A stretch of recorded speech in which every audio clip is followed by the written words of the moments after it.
સિહોર લાલજી મંદિર ખાતે હિંડોળાના દર્શન માટે શ્રદ્ધાળુઓ ઉમટી પડ્યા।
સિહોર લાલજી મંદિર વકાળાવાડ ચોક ચાકમાજી આ સ્લમ વિસ્તાર અને જૂનો સિહોર કહેવાય અને આ મંદિર પુરાણું છે। જ્યાંથી સિહોર હતું દરબારગઢો ત્યાંથી અને અમુક ટાઈમ અહીંયા અપૂર્યું બાકી છેલ્લા 30 વર્ષથી મુખ્યાજી તરીકે અમને સોંપવામાં આવ્યું મારા ફાધર અને અહીંયા એમનો દેહાંત થયો આજે એની 27મી પુણ્યતિથિ અને એની ઈચ્છા હતી કે તું અહીંયા મંદિર બનાવજે લાલજી મંદિર। તો આ લાલજી મંદિર બની ગયું અને આજે એને યાદ કરી એના વાલા વિદ્યાર્થીઓ પુત્ર કરતાં પણ વધારે લાગતા એવા ભાડુભાઈ માસ્ટરની આ 28મી પુણ્યતિથિએ આ સત્સંગ કાર્યક્રમ કુંદનબેન લંગાડિયા પછી અમારા દેવીબેન રાજગુરુ અને ઉમાબેન ને બાકી મીના પુષ્પાબેન એ બધા બહેનો અમારું લાલજી મંદિર અત્યારે સત્સંગ કરી રહ્યું છે।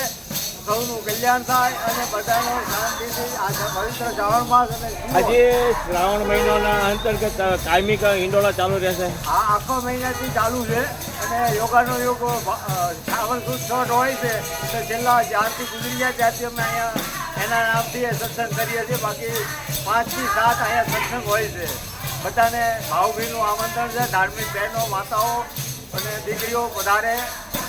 અસ્તુ ભારત માતા કી જય. વંદે માતરમ.